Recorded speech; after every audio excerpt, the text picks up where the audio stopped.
ਸਤਨਾਮ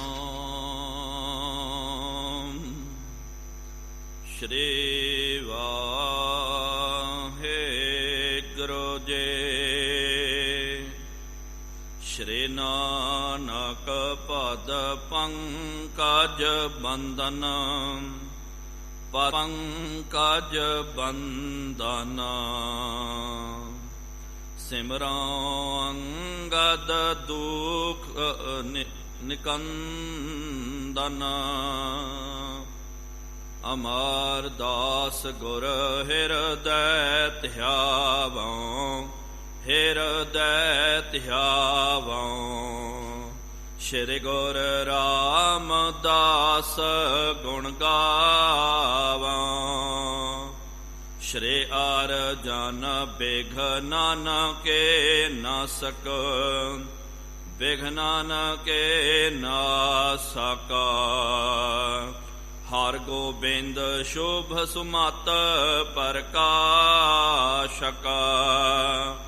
ਸ਼੍ਰੀ ਹਰਿ ਰਾਏ ਨਾਮੋ ਕਰ ਜੋਰੇ, ਨਾਮੋ ਕਰ ਜੋਰੇ। ਗੁਰ ਹਰਿ ਕ੍ਰਿਸ਼ਨ ਮਨਾਏ ਬਹੋਰੇ। ਤੇਗ ਬਹਾਦਰ ਪਰਮ ਕਿਰਪਾਲਾ, ਪਰਮ ਕਿਰਪਾਲਾ। ਸ਼੍ਰੀ ਗੁਰ ਗੋਬਿੰਦ ਸਿੰਘ ਵਿਸਾਲਾ। ਤਹਾਰੋਂ ਤਹਰਾ ਪਰ ਪੁਨ ਪੁਨ ਸੀਸਾ, ਪੁਨ ਪੁਨ ਸੀਸਾ। ਬੰਦਾਂ ਬਾਰ ਬਾਰ ਜਗਦੀਸ਼ਾ। ਜਿਸ ਮਹਿ ਅੰਮ੍ਰਿਤ ਗਿਆਨ ਹੈ, ਮਾਣਿਕ ਭਗਤ ਵੈਰਾਗਾ। ਸ਼੍ਰੀ ਗੁਰੂ ਗ੍ਰੰਥ ਸਾਹਿਬ ਉਦਧ ਬੰਦੇ। ਵਾਹਿਗੁਰੂ ਜੀ ਕੀ ਫਤਿਹ। ਵਿਘਨ ਵਿਨਾਸ਼ਨ ਸੋਏ। ਵਾਹਿਗੁਰੂ ਜੀ ਕੀ ਫਤਿਹ। ਵਿਘਨ ਵਿਨਾਸ਼ਨ ਸੋਏ। ਸਤਨਾਮ ਸ਼੍ਰੀ ਵਾਹਿਗੁਰੂ ਸਾਹਿਬ ਜੀ। ਚੌਪਈ ਲੇਕਰ ਆਯੂ ਜਬੈ ਸਮੀਪਾ। ਪਿਖ ਬੋਲੇ बेदी कुल दीपा। इनको राखो अंतर ठौरे। सर्व सदन को लिंब बहोरे। लेकर आयो जब समीपा। पिख बोले बेदी कुल दीपा।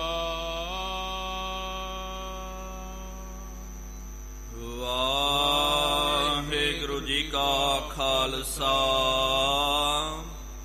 ਵਾਹਿਗੁਰੂ ਜੀ ਕੀ ਫਤਿਹ। ਪਤਿਤ ਪਾਵਨ ਭਗਤ ਵਛਲ, ਕਿਰਪਾ ਨਿਧਾਨ ਜੁਗਾ ਹੋ ਜੁਗ ਅਟਲ। ਚਵਰ ਛਤਰ ਤਖਤ ਦੇ ਮਾਲਿਕ, ਹਲਤ ਪਲਤ ਕੇ ਰਖਿਅਕ। ਵਾਲੀਏ ਦੋ ਜਹਾਨ, ਸ਼ਬਦਾ ਅਵਤਾਰ ਸ਼ਬਦ ਗੁਰੂ। ਧੰਨ ਧੰਨ ਸਾਹਿਬ ਸ਼੍ਰੀ ਗੁਰੂ ਗ੍ਰੰਥ ਸਾਹਿਬ ਜੀਓ ਮਹਾਰਾਜ, ਜਿਨ੍ਹਾਂ ਸਤਿਗੁਰੂ ਸੱਚੇ ਪਾਤਸ਼ਾਹ ਜੀ ਮਹਾਰਾਜ ਜੀਆਂ ਦੀ ਪਾਵਨ ਪਵਿੱਤਰ ਹਜ਼ੂਰੀ ਅੰਦਰ, ਸਾਹਿਬਾਂ ਦੇ ਪਾਵਨ ਅਸਥਾਨ ਤਖਤ ਸੱਚਖੰਡ ਸ਼੍ਰੀ ਹਜ਼ੂਰ ਸ਼੍ਰੀ ਅਬਚਲ ਨਗਰ ਸਾਹਿਬ ਜੀ ਵਿਖੇ ਜੁੜ ਬੈਠੀ ਗੁਰੂ ਪਿਆਰੀ, ਗੁਰੂ ਸਵਾਰੀ ਸਾਧ ਸੰਗਤ ਜੀਓ। ਤਖਤ ਸਾਹਿਬ ਜੀ ਦੀ ਨਿਤ ਮਰਿਆਦਾ, ਨਿਤਨੇਮ ਅਨੁਸਾਰ ਸ਼ਾਮਾਂ ਦੇ ਦੀਵਾਨ ਸੱਜ ਰਹੇ ਹਨ।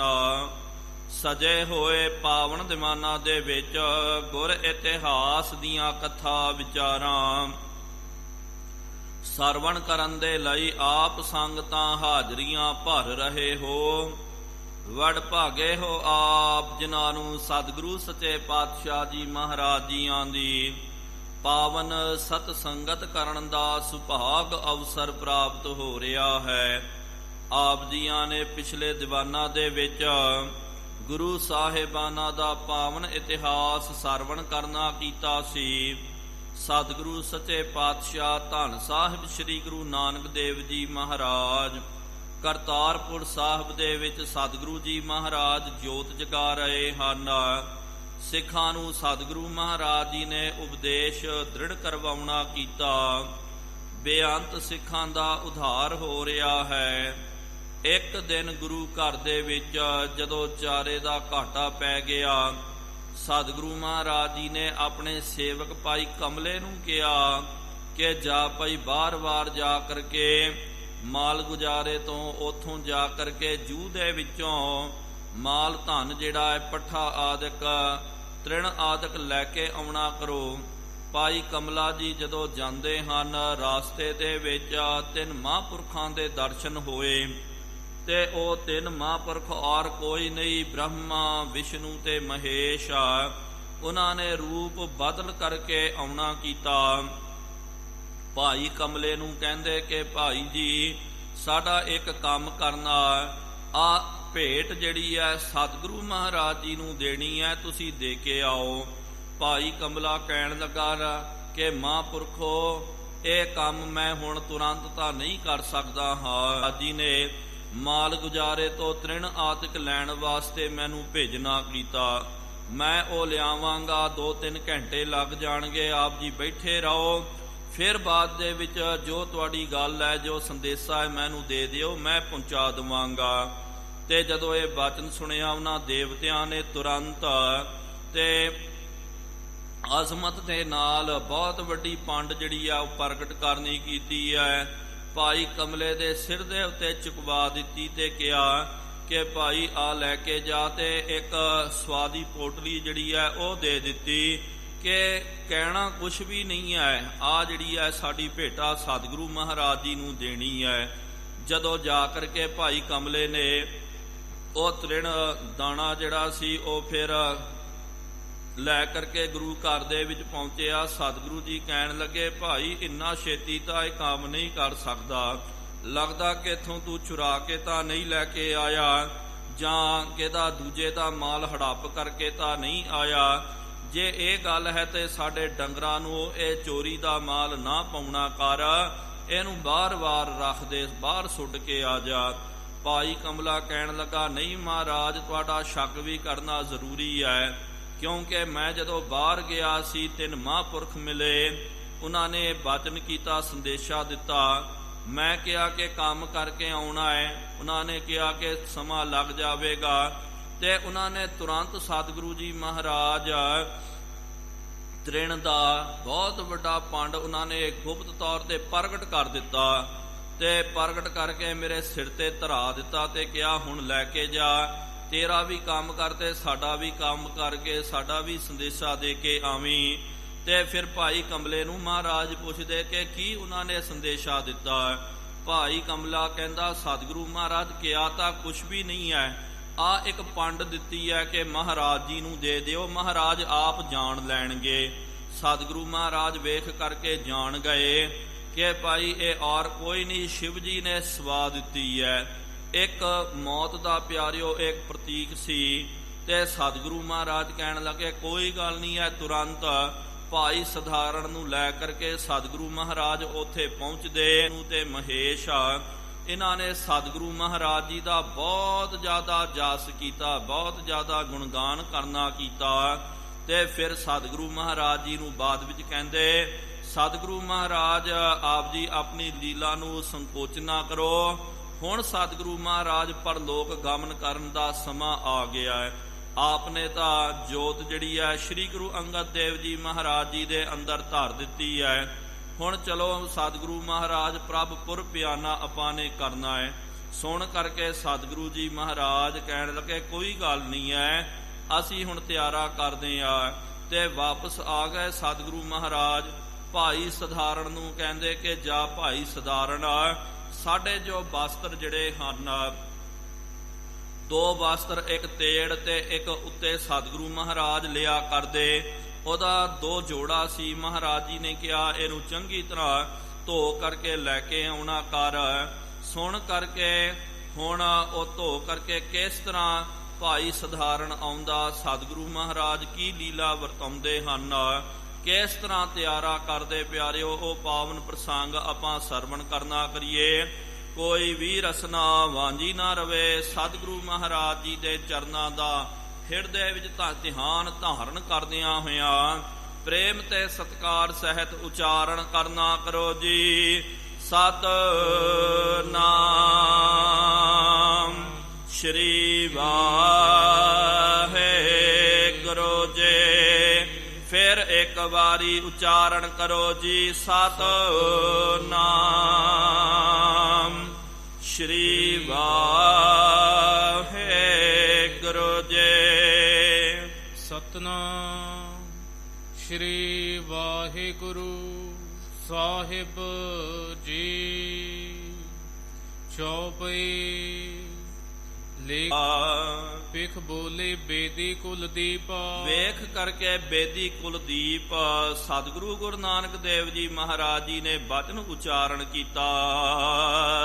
ਇਨਕੋ ਰਾਖੋ ਅੰਤਰ ਠੌਰੀ। ਇਹਨੂੰ ਭਾਈ ਆ ਵਸਤਰ ਜਿਹੜੇ ਨਾ, ਇਹਨੂੰ ਅੰਦਰ ਬਾਹਰ ਤੁਸੀਂ ਇਹਨੂੰ ਚੰਗੀ ਤਰ੍ਹਾਂ ਰੱਖਣਾ ਕਰੋ। ਸਰਬ ਸਦਨ ਕੋ ਲਿੰਬ ਬਹੋਰੀ। ਨਾਲ ਸਤਿਗੁਰੂ ਜੀ ਕਹਿਣ ਲੱਗੇ ਸਾਰਾ ਆਪਣਾ ਘਰ ਜਿਹੜਾ ਹੈ ਨਾ, ਉਹਨੂੰ ਚੰਗੀ ਤਰ੍ਹਾਂ ਲਿਮਣਾ ਕਰੋ। ਲਿਮਣਾ ਮਤਲਬ ਕਿ ਜਿਹਨੂੰ ਆਪਾਂ ਲੀਪਣਾ ਬੋਲਦੇ ਹਾਂ, ਕਿਉਂਕਿ ਪਿਆਰਿਓ ਪਹਿਲੇ ਜ਼ਮਾਨਿਆਂ ਦੇ ਵਿੱਚ ਜ਼ਿਆਦਾ ਕਰਕੇ ਤਾਂ ਬਜ਼ੁਰਗਾਂ ਨੇ ਵੇਖਿਆ ਹੋਵੇਗਾ, ਘਰ ਜਿਹੜੇ ਹੁੰਦੇ ਸੀ ਨਾ ਕੱਚੇ ਹੁੰਦੇ, ਤੇ ਫਰਸ਼ਾਂ ਵੀ ਪਿਆਰਿਓ ਉਸ ਵੇਲੇ ਨਹੀਂ ਹੁੰਦੀਆਂ। ਵਾਰੀ ਜਿਹੜੇ ਹਨ ਅਣਘੜ ਜੇ ਪੱਥਰ ਲਾ ਦਿੰਦੇ, ਕਿਉਂਕਿ ਅੱਜ ਆਪਾਂ ਵੇਖਦੇ ਹਾਂ ਟਾਇਲਸਾਂ ਬਣ ਗਈਆਂ। ਪੱਥਰ ਵੀ ਗ੍ਰੇਨੇਡ ਦਾ ਪੱਥਰ ਜਿਹੜਾ ਹੈ, ਤੇ ਉਹਨੂੰ ਜਦੋਂ ਪਾਲਿਸ਼ ਕਰਦੇ ਆ, ਉਹਦੇ ਉੱਤੇ ਘਸਾਈ ਕਰਦੇ ਆ, ਇੱਕਦਮ ਉਹ ਪੱਥਰ ਚਿਕਨਾ ਹੋ ਜਾਂਦਾ। ਫਿਰ ਉਹ ਪੱਥਰ ਜਿਹੜਾ ਲਾਇਆ ਜਾਂਦਾ ਸੰਗਮਰਮਰ ਆਦਿਕ, ਉਹਨਾਂ ਜ਼ਮਾਨਿਆਂ ਦੇ ਵਿੱਚ ਇਹਦੀ ਜ਼ਿਆਦੀ ਵਰਤੋਂ ਨਹੀਂ ਹੁੰਦੀ ਸੀ, ਜਾਂ ਜਿਹੜੇ ਬਹੁਤ ਜ਼ਿਆਦਾ ਮਾਇਆਧਾਰੀ ਹੁੰਦੇ ਹਨ ਤੇ ਉਹਨਾਂ ਦੇ ਕੋਲ ਹੀ ਇਹ ਪ੍ਰਬੰਧ ਹੁੰਦਾ। ਫਿਰ ਤੇ ਜਿੱਥੇ ਇਹ ਪੱਥਰ ਮਿਲਦਾ, ਕਿਉਂਕਿ ਆ ਜਿਹੜਾ ਚਿੱਟਾ ਪੱਥਰ ਜਿਹੜਾ ਨਾ ਸੰਗਮਰਮਰ ਦਾ, ਇਹ ਪਿਆਰਿਓ ਚਲੋ ਹੁਣ ਟਰਾਂਸਪੋਰਟੇਸ਼ਨ ਬਹੁਤ ਵਧੀਆ ਹੋ ਗਈਆਂ, ਗੱਡੀਆਂ ਤੁਰ ਪਈਆਂ, ਗੱਡੀਆਂ ਦੇ ਵਿੱਚ ਧਾਰ ਕਰਕੇ ਲੈ ਕੇ ਆਉਂਦੇ ਹਨ।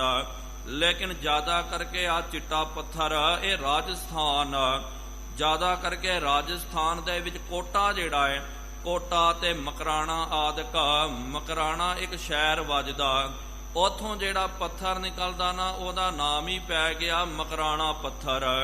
ਆ ਤਖਤ ਸਾਹਿਬ ਦੇ ਵਿੱਚ ਜਿੰਨਾ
ਉਹ ਚੁੰਨੇ ਦਾ ਹੋਇਆ ਕਰਦਾ। ਅੱਜ ਵੀ ਪੁਰਾਤਨ ਤਸਵੀਰਾਂ ਦੇ ਵਿੱਚ ਆਪ ਜੀ ਦੇਖ ਸਕਦੇ ਹੋ।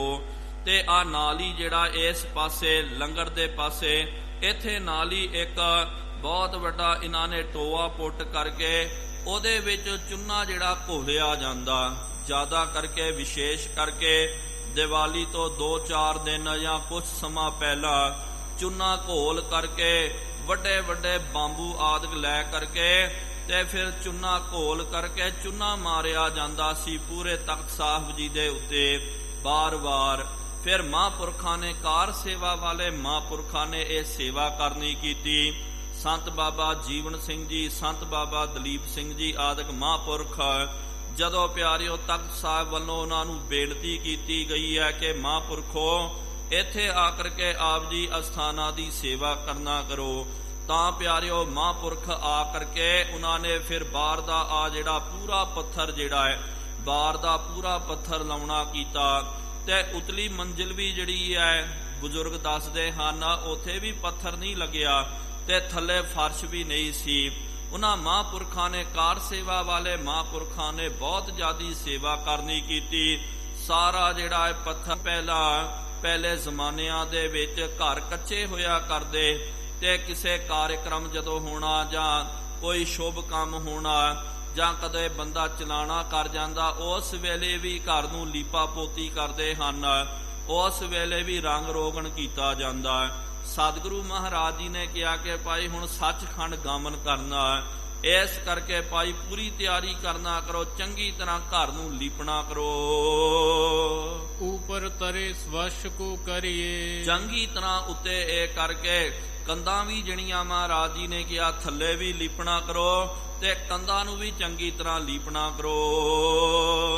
ਦਿਨ ਰਹਿ ਥੋਰ ਬਿਲੰਬ ਪਰ ਹਰੀਏ, ਇਸ ਸਤਿਗੁਰੂ ਮਹਾਰਾਜ ਜੀ ਭਾਈ ਸਧਾਰਨ ਨੂੰ ਕਹਿੰਦੇ ਸਧਾਰਣਾ ਸਮਾਂ ਤਾਂ ਥੋੜਾ ਰਹਿ ਗਿਆ ਭਾਈ, ਦੇਰੀ ਨਾ ਕਰਨਾ ਕਰ, ਦਿਨ ਰਾਤ ਕੰਮ ਕਰਨਾ ਕਰ, ਛੇਤੀ ਤੋਂ ਛੇਤੀ ਘਰ ਤਿਆਰ ਕਰਨਾ ਕਰ, ਲੀਪਾ ਪੋਤੀ ਪੂਰਾ ਕਰ ਦੇ। ਸੁਨ ਆਇਸ ਗਮਨਿਓ ਤਿਹ ਥਾਈ, ਸੁਨ ਕਰਕੇ ਭਾਈ ਸਧਾਰਨ ਜੀ ਚੱਲ ਗਏ ਘਰ ਦੇ ਵਿੱਚ।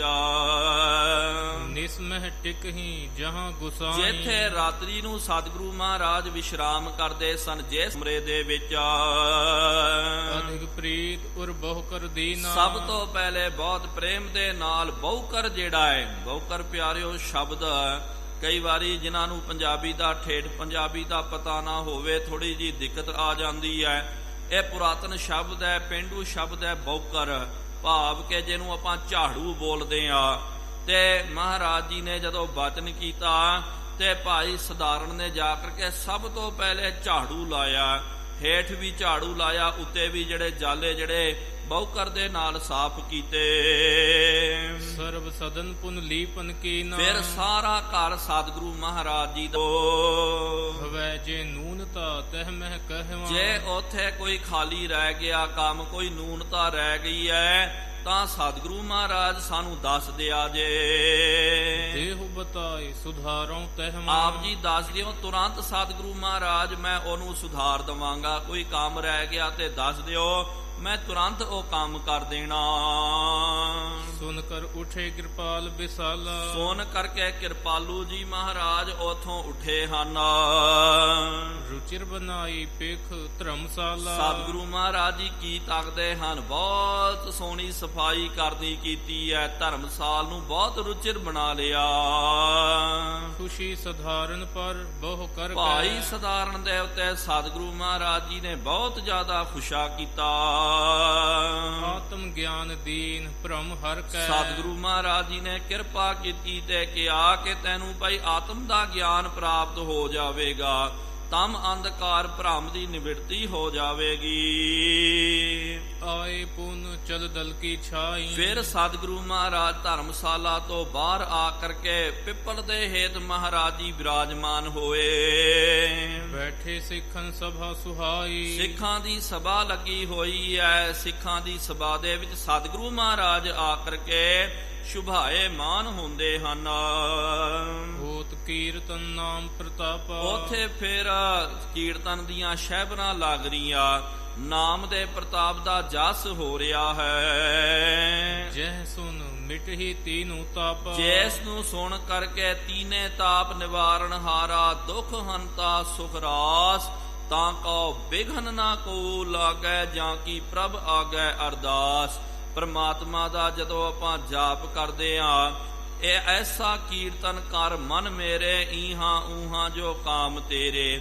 ਸਿੱਖਾਂ ਨੇ ਇਹੋ ਜਿਹਾ ਕੀਰਤਨ ਕਰਨਾ ਕੀਤਾ ਜਿਹਦੇ ਨਾਲ 3 ਤਾਪ ਮਿਟ ਗਏ, ਖਤਮ ਹੋ ਗਏ। ਦੋਹਰਾ ਨਿਤ ਪ੍ਰਤ ਜਿਉ ਵਿਵਹਾਰ ਹੈ, ਤੈਸੇ ਚਲਿਓ ਸੁਜਾਇ। ਹੁਣ ਗੁਰੂ ਘਰ ਦੇ ਵਿੱਚ ਪਿਆਰਿਓ ਕੋਈ ਤਬਦੀਲੀ ਨਹੀਂ ਹੋਈ ਹੈ। ਨਿਤ ਪ੍ਰਤ ਜਿਸ ਤਰ੍ਹਾਂ ਦੀ ਵੀ ਮਰਿਆਦਾ ਚੱਲਦੀ ਸੀ ਨਾ, ਉਸ ਵੇਲੇ ਗੁਰੂ ਘਰ ਦੇ ਵਿੱਚ ਸਤਿਗੁਰੂ ਮਹਾਰਾਜ ਜੀ ਨੇ ਮਰਿਆਦਾ ਦੇ ਵਿੱਚ ਕੋਈ ਖਲਲ ਨਹੀਂ ਜਿਹੜਾ ਪਾਉਣਾ ਕੀਤਾ। ਨਾ ਹੀ ਸਿੱਖਾਂ ਨੇ, ਇੰਨੀ ਵੱਡੀ ਗੱਲ ਹੈ, ਸਤਿਗੁਰੂ ਮਹਾਰਾਜ ਜੀ ਨੇ ਕਹਿ ਦਿੱਤਾ ਕਿ ਭਾਈ ਬਾਵਜੂਦ ਵੀ ਸਿੱਖਾਂ ਨੇ ਜੋ ਮਰਿਆਦਾ ਗੁਰੂ ਘਰ ਦੇ ਵਿੱਚ ਨਾਮ ਬਾਣੀ ਦੀ ਮਰਿਆਦਾ ਜੋ ਚੱਲਦੀ ਹੈ, ਕਥਾ ਕੀਰਤਨ ਦਾ ਪ੍ਰਵਾਹ ਚੱਲਦਾ, ਉਹਦੇ ਵਿੱਚ ਨਾਗਾ ਨਹੀਂ ਪਾਉਣਾ ਕੀਤਾ। ਉਹ ਮਰਿਆਦਾ ਉਸ ਤਰ੍ਹਾਂ ਹੀ ਸਤਿਗੁਰੂ ਮਹਾਰਾਜ ਜੀ ਨੇ ਜਾਰੀ ਰੱਖਣੀ ਕੀਤੀ। ਕਿਉਂਕਿ ਗੁਰੂ ਘਰ ਦੇ ਵਿੱਚ ਪਿਆਰਿਓ ਭਾਵੇਂ ਜੋ ਮਰਜ਼ੀ ਹੋ ਜਾਵੇ, ਧਰਤੀ ਉਲਟ ਪੁਲਟ ਕਿਉਂ ਨਾ ਹੋ ਜਾਵੇ, ਜੋ ਮਰਜ਼ੀ ਹੋ ਜਾਵੇ, ਲੇਕਿਨ ਮਰਿਆਦਾ ਜਿਹੜੀ ਹੈ ਸਾਨੂੰ ਸਾਂਭ ਕੇ ਰੱਖਣਾ ਚਾਹੀਦਾ। ਨਿਤ ਦੀ ਜਿਸ ਤਰ੍ਹਾਂ ਮਰਿਆਦਾ ਗੁਰਬਾਣੀ ਦੀ ਜੋ ਕਥਾ ਕੀਰਤਨ ਦੀ ਮਰਿਆਦਾ ਹੈ, ਉਹਨੂੰ ਪਿਆਰਿਓ ਕਦੇ ਨਾਗਾ ਨਹੀਂ ਕਰਨਾ ਚਾਹੀਦਾ।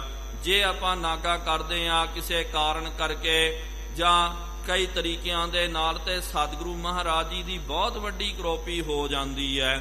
ਆਪ ਜੀ ਦੇਖੋ 84 ਦੇ ਵਿੱਚ ਜਦੋਂ ਜ਼ਾਲਮ ਸਰਕਾਰ ਨੇ ਅਟੈਕ ਕਰਨਾ ਕੀਤਾ ਸ਼੍ਰੀ ਹਰਮੰਦਰ ਸਾਹਿਬ ਕੰਪਲੈਕਸ ਦੇ ਵਿੱਚ, ਸ਼੍ਰੀ ਅਕਾਲ ਤਖਤ ਸਾਹਿਬ ਜੀ ਦੇ ਉੱਤੇ ਇੰਨੀ ਜ਼ਿਆਦੀ ਪਿਆਰਿਓ ਗੋਲਾਬਾਰੀ ਹੋ ਰਹੀ ਸੀ, ਫਿਰ ਵੀ ਜਿਹੜੇ ਹਨ ਮਰਿਆਦਾ ਨਿਭਾਉਣ ਵਾਲੇ ਰਾਗੀ ਸਿੰਘ, ਧੰਨ ਹਨ ਉਹ ਗ੍ਰੰਥੀ ਸਾਹਿਬਾਨ, ਧੰਨ ਹਨ ਉਹ ਗੁਰੂ ਕੇ ਪਾਠੀ ਸਿੰਘ, ਜਿਹੜੇ ਪਿਆਰਿਓ ਉੱਥੇ ਸ਼ਹੀਦ ਹੋ ਗਏ।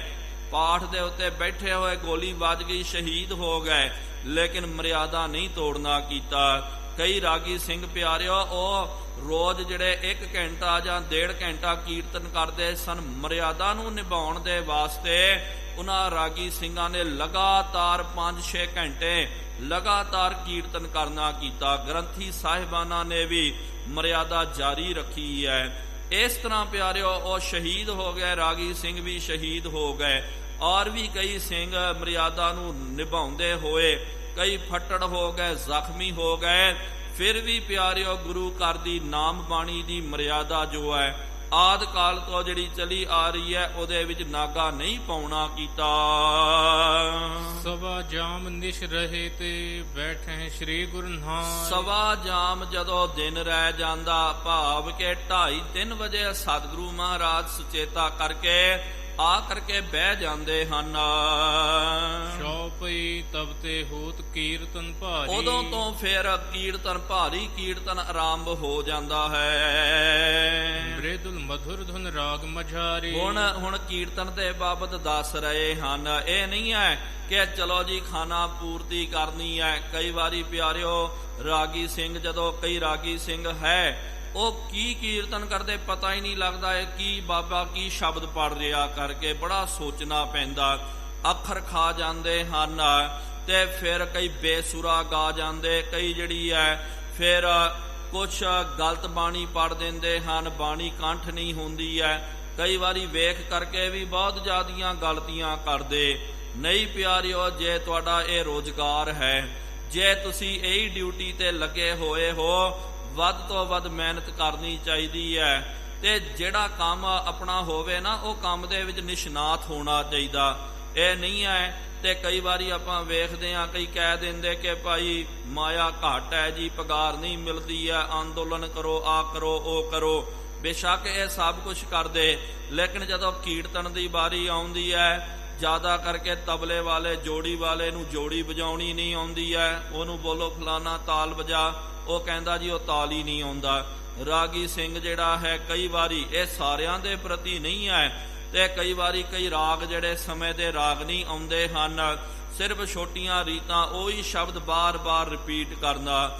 ਨਹੀਂ ਪਿਆਰਿਓ, ਹੁਣ ਜਿਸ ਪਾਸੇ ਆਪਣਾ ਇਹ ਰੋਜ਼ਾਨਾ ਲੱਗਿਆ ਹੋਇਆ ਹੈ ਤੇ ਨਿਸ਼ਨਾਤ ਹੋ ਕਰਕੇ ਸ਼ਰਧਾ ਭਾਵਨਾ ਦੇ ਨਾਲ ਭੇਜ ਕਰਕੇ, ਇਹ ਨਹੀਂ ਹੈ ਕਿ ਜੀ ਸਮਾਂ ਲਗਾਉਣਾ, ਕੋਈ ਕੰਮ ਹੀ ਨਹੀਂ ਹੈ ਜੀ। 1 ਘੰਟਾ ਕੀਰਤਨ ਬਸ ਸਮਾਂ ਲਗਾਉਣਾ, ਜੋ ਮਰਜੀ ਗਾਓ, ਗਾ ਕਰਕੇ ਖਾਣਾ ਪੂਰਤੀ ਕਰ ਲਓ ਤੇ ਵਾਪਸ ਆ ਜਾਓ।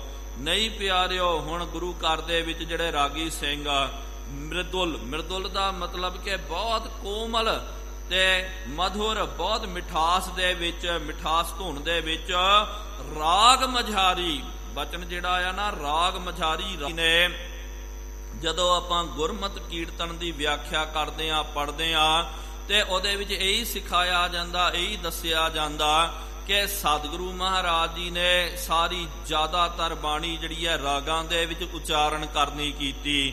ਤੇ ਜਿਹੜੇ ਰਾਗ ਦੇ ਵਿੱਚ ਜੇ ਸੁਰ ਤਾਲ ਘਰ ਦੇ ਵਿੱਚ ਸਤਿਗੁਰੂ ਮਹਾਰਾਜ ਜੀ ਨੇ ਹਿਦਾਇਤ ਕੀਤੀ ਹੈ, ਉਚਾਰਨ ਕਰਨਾ ਕੀਤਾ, ਸਾਨੂੰ ਇਹ ਯਤਨ ਕਰਨਾ ਚਾਹੀਦਾ ਉਹ ਸ਼ਬਦ ਉਹ ਰਾਗ ਦੇ ਵਿੱਚ ਹੀ ਪੜਿਆ ਜਾਵੇ। ਹਰ ਇੱਕ ਰਾਗ ਦਾ ਪਿਆਰਿਓ ਆਪਣਾ ਸਮਾਂ ਹੈ, ਇਹ ਸਮਾਂ ਨਿਜਤ ਹੈ।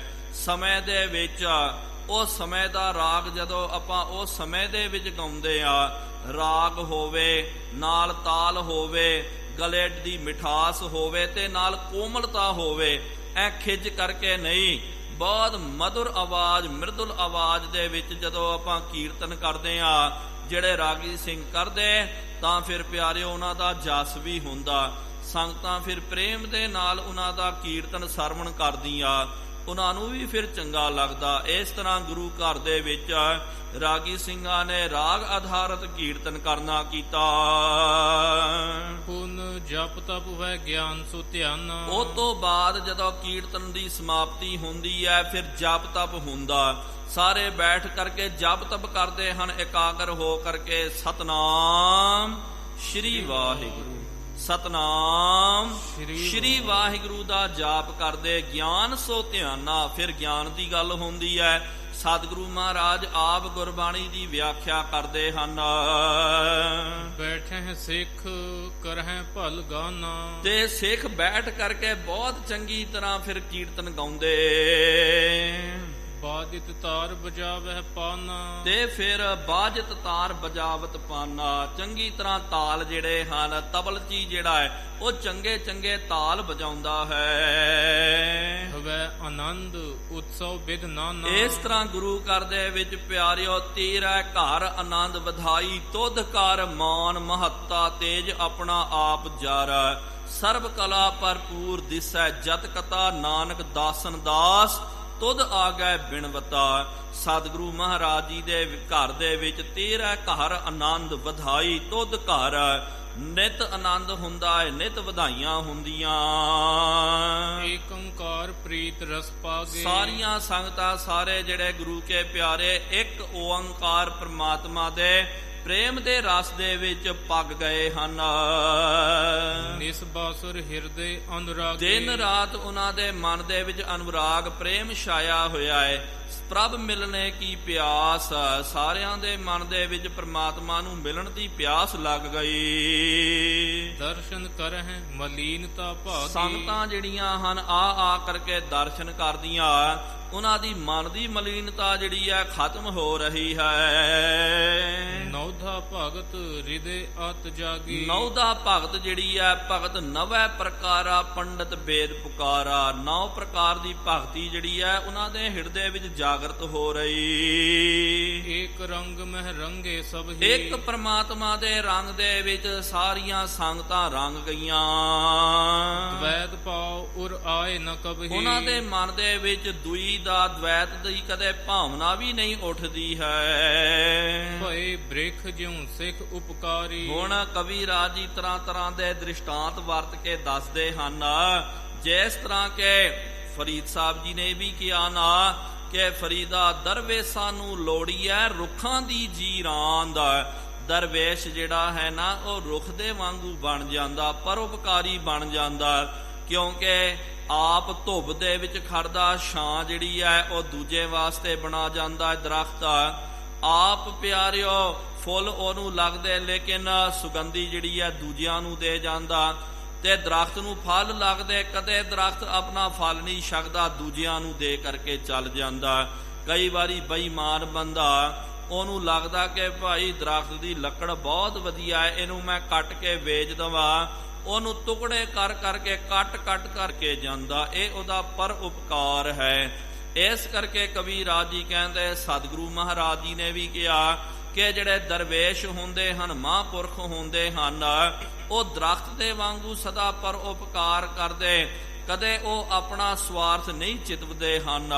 ਇਸ ਤਰ੍ਹਾਂ ਹੀ ਸਾਰੇ ਸਿੱਖ ਜਿਹੜੇ ਗੁਰੂ ਕੇ ਪਿਆਰੇ ਉਹ ਪਰ ਉਪਕਾਰੀ ਦਰਖਤ ਵਾਂਗੂ ਬਣ ਗਏ। ਮੀਨ ਨੀਰ ਜਿਉ ਪ੍ਰੀਤ ਆਧਾਰੀ। ਹੁਣ ਅਗਲਾ ਦ੍ਰਿਸ਼ਟਾਂਤ ਕਵੀ ਰਾਜੀ ਦਿੰਦੇ ਹਨ।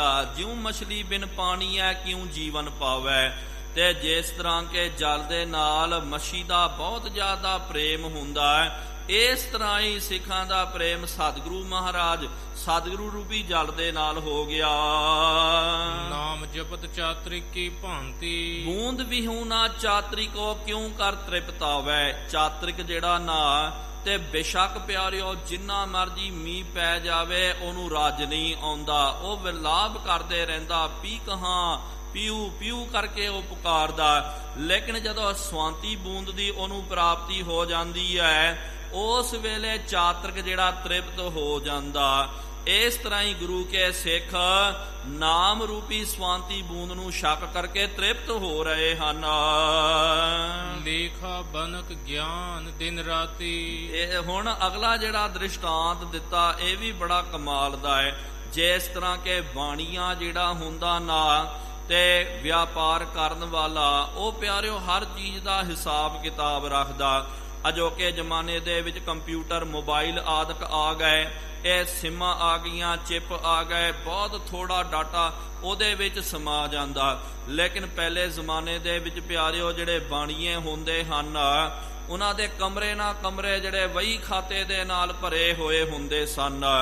ਵੇਖਿਆ ਹੋਵੇਗਾ ਅੱਜ ਕੱਲ੍ਹ ਤਾਂ ਉਹ ਰਿਵਾਜ ਹੀ ਘਟ ਗਿਆ। ਲਾਲ ਜੀ ਜਿਹੜੀ ਹੈ ਲਾਲ ਰੰਗ ਦਾ ਵਹੀ ਖਾਤਾ ਹੁੰਦਾ, ਉਹਨੂੰ ਬੰਦ ਕਰਕੇ ਸੀਲ ਲਾ ਕਰਕੇ ਰੱਖ ਦਿੰਦੇ ਹਨ। ਭਾਵ ਕਿ ਉਹ ਫਿਰ ਵਹੀ ਖਾਤੇ ਦੇ ਵਿੱਚ ਪੂਰਾ ਲੇਖਾ ਜੋਖਾ ਕਰਦੇ, ਅੱਜ ਆ ਵਿਕ ਗਿਆ, ਇੰਨੀ ਜਿਹੜੀ ਹੈ ਮਾਇਆ ਆਈ ਹੈ, ਇੰਨਾ ਨਫਾ ਇੰਨਾ ਨੁਕਸਾਨ ਹੋਇਆ। ਤੇ ਵਹੀ ਖਾਤਾ ਲਿਖਣ ਦੇ ਵਿੱਚ ਉਹਦਾ ਬੜਾ ਚਿੱਤ ਹੁੰਦਾ, ਉਹ ਮੁਨਸ਼ੀਆਂ ਨੂੰ ਲਾ ਕਰਕੇ ਛੱਡਦੇ ਹਨ। ਜਿਸ ਤਰ੍ਹਾਂ ਕਿ ਬਾਣੀਆਂ ਜਿਹੜਾ ਵਹੀ ਖਾਤਾ ਲਿਖਦਾ ਨਾ, ਇਸ ਤਰ੍ਹਾਂ ਹੀ ਗੁਰੂ ਕੇ ਸਿੱਖ ਗੁਰਬਾਣੀ ਨੂੰ ਲਿਖਣਾ ਜਿਹੜੇ ਹਨ ਉਹਨਾਂ ਨੇ ਆਰੰਭ ਕਰ ਦਿੱਤਾ। ਸਤਿਗੁਰੂ ਮਹਾਰਾਜ ਜੀ ਨੇ ਕਿਹਾ ਨਾ ਕਿ ਜਿਨ੍ਹਾਂ ਹੱਥਾਂ ਦੇ ਨਾਲ ਆਪਾਂ ਪ੍ਰਮਾਤਮਾ ਦਾ ਨਾਮ ਲਿਖਦੇ ਹਾਂ ਜਾਂ ਗੁਰਬਾਣੀ ਨੂੰ ਲਿਖਦੇ ਹਾਂ, ਸੋਹੇ ਸੇ ਹੱਥਾਂ, ਉਹ ਹੱਥ ਜਿਹੜੇ ਹਨ ਸ਼ੋਭਨੀਕ ਹੋ ਜਾਂਦੇ ਹਨ। ਉਰ ਮਹਿ ਧਿਆਨ ਚਕੋ ਰਹਿ ਚੰਦੂ। ਮਨ ਦੇ ਵਿੱਚ ਉਹਨਾਂ ਦਾ ਸਿੱਖਾਂ ਦਾ ਧਿਆਨ ਸਤਿਗੁਰੂ ਮਹਾਰਾਜ ਜੀ ਦੇ ਵਿੱਚ ਕਿਸ ਤਰ੍ਹਾਂ ਹੈ। ਚੰਦ ਚਕੋਰ ਪ੍ਰੀਤ ਹੈ ਲਾਏ ਤਾਰ ਨਿਹਾਲੇ। ਜਿਸ ਤਰ੍ਹਾਂ ਕਿ ਚਕੋਰ ਜਿਹੜਾ ਉਹ ਚੰਦਰਮਾ ਨੂੰ ਤਾਰ ਲਾ ਕਰਕੇ ਤੱਕਦਾ ਵੇਖਦਾ ਹੀ ਰਹਿੰਦਾ ਹੈ, ਇਸ ਤਰ੍ਹਾਂ ਹੀ ਗੁਰੂ ਕੇ ਸਿੱਖ ਭਾਵੇਂ ਕੋਈ ਸੱਜੇ ਬੈਠਿਆ, ਕੋਈ ਖੱਬੇ ਬੈਠਿਆ, ਕੋਈ ਅੱਗੇ ਕੋਈ ਪਿੱਛੇ, ਲੇਕਿਨ ਜਿਸ ਤਰ੍ਹਾਂ ਕਿ ਚਕੋਰ ਸਦਾ ਜਿਹੜਾ ਹੈ ਉਹਦਾ ਧਿਆਨ ਸੁਰਤ ਜਿਹੜੀ ਹੈ ਚੰਦਰਮਾ ਦੇ ਨਾਲ ਲੱਗੀ ਹੋਈ ਹੁੰਦੀ।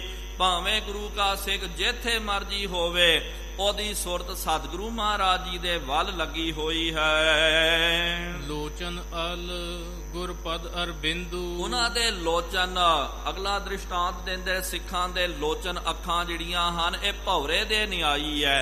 ਜਿਸ ਤਰ੍ਹਾਂ ਕਿ ਭੌਰਾ ਜਿਹੜਾ ਉਹ ਫਿਰ ਜਾ ਕਰਕੇ ਕਮਲ ਫੁੱਲ ਦੇ ਉੱਤੇ ਜਾ ਕਰਕੇ ਬਹਿ ਜਾਂਦਾ, ਸਦਾ ਕਮਲ ਫੁੱਲ ਨੂੰ ਤੱਕਦਾ ਹੈ। ਸਤਿਗੁਰੂ ਮਹਾਰਾਜ ਜੀ ਦੇ ਚਰਨ ਜਿਹੜੇ ਹਨ ਕਮਲ ਫੁੱਲ ਦੇ ਵੱਤ ਹੈ, ਤੇ ਸਿੱਖਾਂ ਦੇ ਨੇਤਰ ਜਿਹੜੇ ਹਨ ਅੰਦਰ ਦੇ ਕਾਲੇ ਡੇੜੇ, ਉਹ ਡੇਲੇ ਜਿਹੜੇ ਇਹ ਭੌਰੇ ਦੇ ਵੱਤ ਹਨ। ਭੌਰਾ ਜਿਸ ਤਰ੍ਹਾਂ ਸਦਾ ਫੁੱਲ ਦੀ ਭਾਲ ਕਰਦਾ, ਕਮਲ ਫੁੱਲ ਦੇ ਉੱਤੇ ਬੈਠਿਆ ਹੋਇਆ ਹੁੰਦਾ ਹੈ, ਇਸ ਤਰ੍ਹਾਂ ਹੀ ਗੁਰੂ ਕੇ ਸਿੱਖ ਅੱਖਾਂ ਦੇ ਨਾਲ ਮਹਾਰਾਜ ਜੀ ਦੇ ਚਰਨਾਂ ਦੇ ਦਰਸ਼ਨ ਕਰਦੇ।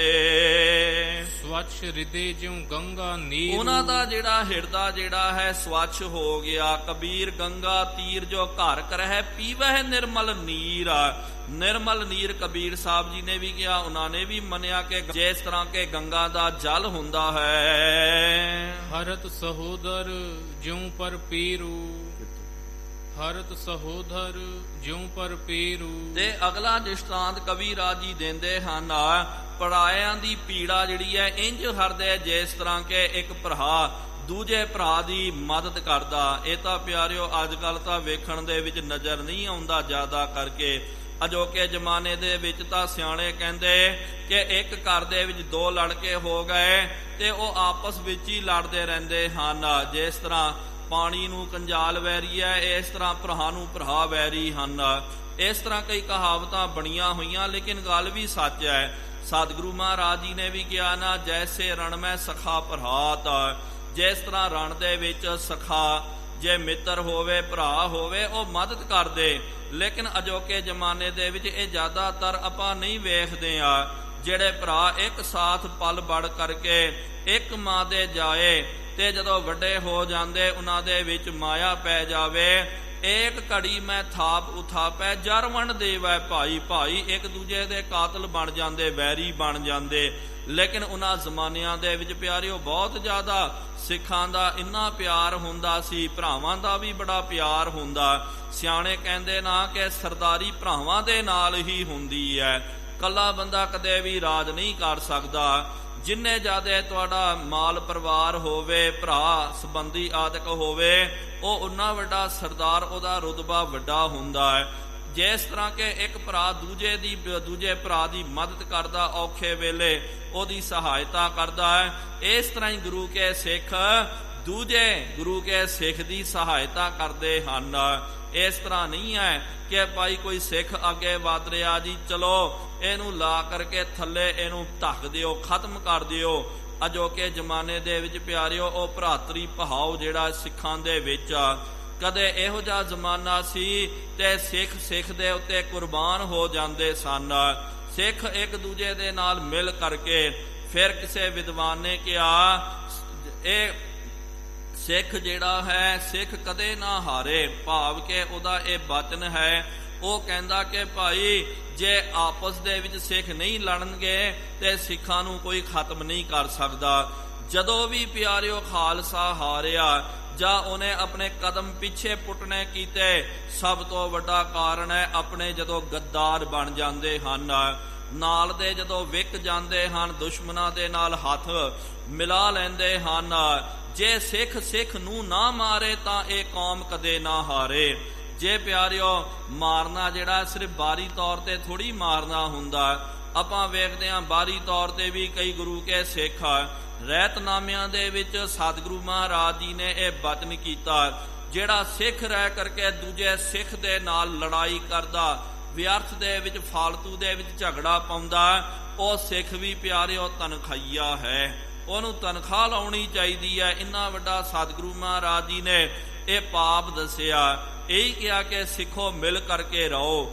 ਲੇਕਿਨ ਅੱਜ ਜਦੋਂ ਆਪਾਂ ਇਤਿਹਾਸ ਪੜ੍ਹਦੇ ਹਾਂ, ਜਦੋਂ ਵੀ ਪਿਆਰਿਓ ਸਿੱਖ ਕੌਮ ਦਾ ਘਾਟਾ ਹੋਇਆ ਜਾਂ ਸਿੱਖ ਕੌਮ ਹਾਰੀ ਹੈ, ਪਿੱਛੇ ਪੈਰ ਉਹਨੂੰ ਪੁੱਟਣੇ ਪਏ, ਤੇ ਇਹਦੇ ਵਿੱਚ ਦੁਸ਼ਮਣਾਂ ਤੋਂ ਜ਼ਿਆਦਾ ਆਪਣਿਆਂ ਨੇ ਪਿਆਰਿਓ ਦੂਜਾ ਗੰਦਾ ਰੋਲ ਉਹਨਾਂ ਨੇ ਨਿਭਾਉਣਾ ਕੀਤਾ।